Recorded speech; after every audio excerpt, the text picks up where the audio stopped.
اس لیے یہ انسانی طبیعت میں جمالیات، اس کو قائم رکھنا چاہیے۔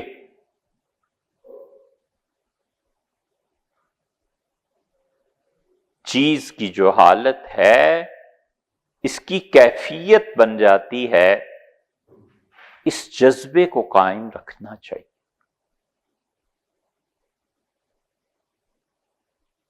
ہمارے دور کا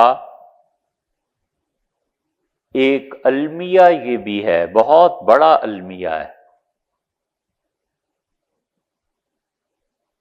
کہ نہ سمجھنے کی وجہ سے بیچارے جو مذہب کی طرف آنا چاہتے ہیں اور آتے بھی ہیں، ان کو یہ تلقین کرنا کہ جمالیات اپنی زندگی سے نکالو، یہ خود کہنے والے کے ناقص ہونے کی دلیل ہے۔ اس رنگ کا کیوں انتخاب کر لیا، یہ چشمہ کیوں پہن لیا، یہ اچھا ایک بیڈ گھر میں کیوں لے آئے، اچھا اس قالین کی کیا ضرورت تھی، اچھا یہ کیا بات ہے کہ آپ ہر وقت بن سنور کے بیٹھی رہتی ہیں۔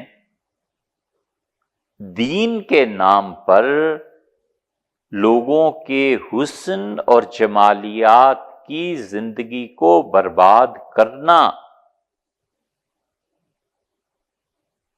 اور اسے ان چیزوں سے چھڑانا جو اللہ نے اس کے لیے جائز قرار دی ہیں، اور اسے یہ عقل نہیں ہے کہ جو لوگ چھڑاتے جاتے ہیں اس چھڑانے والے کو لوگ ایک دن تنگ آ کے خود بھی چھوڑ دیتے ہیں۔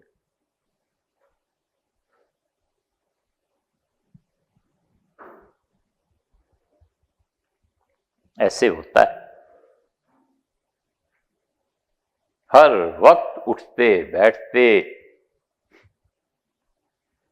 کوئی شعر پڑھ لے تو قیامت ہے، کوئی لطیفے کی بات پہ ہنس دے تو عذاب ہے، کوئی اچھا کھانا گھر میں پک جائے وہ اس پہ تنقید ہے، کوئی اچھا کپڑا پہن کے آ جائے تو اوفو یہ دیندار ہے۔ اللہ کی توفیق سے، اس کی دی ہوئی وسعت سے اچھا جوتا پہن لے تو بس چلے اس کا جوتے سے اس کے سر پہ مارے پٹائی کر۔ یہ سب چیزیں اس کی دلیل ہے کہ اس کا جمالیاتی ذوق مرا ہوا ہے، یہ کسی کو حق نہیں پہنچتا۔ ہاں ایک جگہ پہنچ کے ہو جاتی ہے یہ بات کہ تربیت ہو اور پتہ ہو کہ جمالیات سے کبر پیدا ہو رہا ہے اس شخص میں، تب باپ کا حق بنتا ہے، تب شیخ کا حق بنتا ہے، تب مربی کا حق بنتا ہے کہ اس کو منع کرے اور مناسب حد تک، وگرنہ اس کی ضرورت کیا ہے؟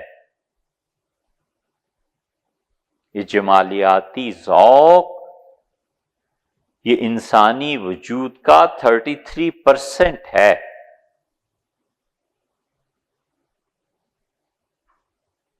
اس لیے بھی لوگ دین سے گھبراتے ہیں کہ ہم نے خود جبر کا نظام، کچھ تو حالات نے پیدا کر دیا، کچھ ہم پیدا کرنے چلے۔ حالات کا بھی تو جبر ہے، جی چاہتا ہے گھر آباد ہے، جوانی اور عمر کا زمانہ ہے، جی چاہتا ہے کہ یہ سوٹ پہنے، کھدر آیا ہے نیا 5000 کا سوٹ ملتا ہے، جیب اجازت نہیں دیتی، یہ حالات کا جبر ہے نا۔ یہ حالات کے جبر نے جمالیات کو ختم کیا ہے، حسن کو ختم کیا ہے۔ بڑے زور و شور سے میڈیا پہ خبر چل رہی تھی اسلام آباد میں اتنے درخت کٹ گئے اور شہر کا حسن برباد ہو رہا ہے۔ اب سوچتے رہے خبر سن کے کہ تم جو اقتصادیات کو برباد کر کے جمالیات کا ذوق کروڑوں لوگوں کا ختم کر رہے ہو، اس کا احساس نہیں ہے، اور درخت کٹنے پہ اتنا شور ہے۔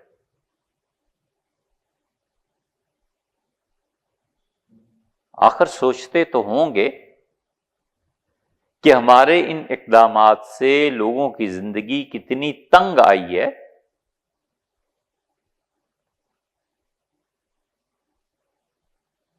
ایک چھوٹی سی مثال ہے، ساون میں جھولے پڑتے تھے اور گھر میں تلائی ہوتی تھی، اور بارشوں کے موسم میں لوگ خوش ہوتے تھے، کھاتے تھے۔ یہ جمالیات اور حسن ہے، اس موسم سے لطف اندوز ہونا ہے نا۔ حالات کے جبر نے ان سب چیزوں کو ختم کر دیا، اور تربیت کے نہ ہونے نے بھی ختم کر دیا۔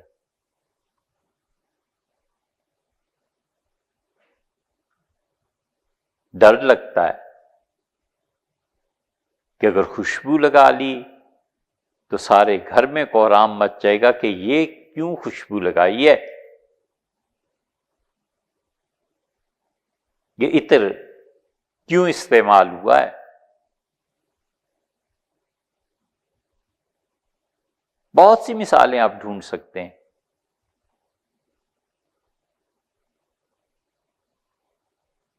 حضور اقدس صلی اللہ علیہ وسلم کا حال ایسے نہیں تھا۔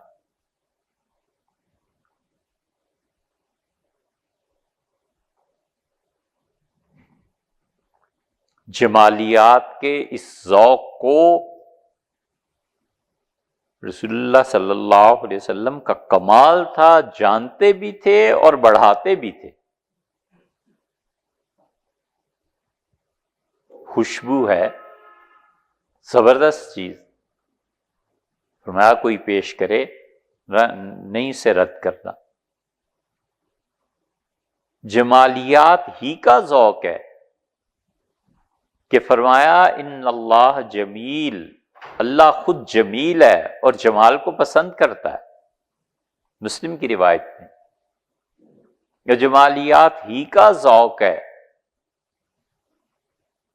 کہ عید کے دن حبشی اپنا کھیل کھیل رہے ہیں اور رسول اللہ صلی اللہ علیہ وسلم مسجد نبوی میں کھڑے ہیں۔ اس سے عائشہ رضی اللہ عنہا کہتی ہیں مجھ سے فرمایا دیکھنا چاہتی ہو؟ میں نے کہا جی۔ فرمایا آؤ میرے ساتھ، اور مجھے اپنے پیچھے کھڑا کر لیا۔ میں بالکل چھپ گئی اور میں نے اپنی ٹھوڑی حضور صلی اللہ علیہ وسلم کے کندھے پہ رکھی اور وہ کھیل میں دیکھتی رہی۔ یہ سب کیا ہے؟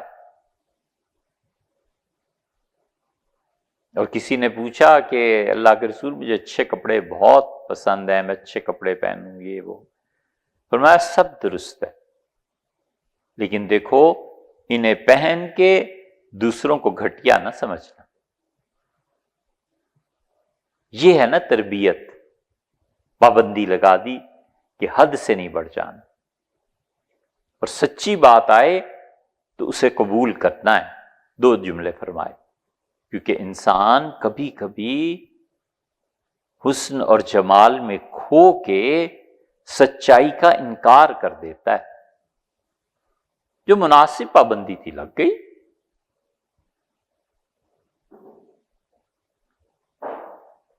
اس لیے یہ بچوں میں حس ہوتی ہے، اور بچوں میں جو حس ہوتی ہے نا اس کو بڑھنے دینا چاہیے۔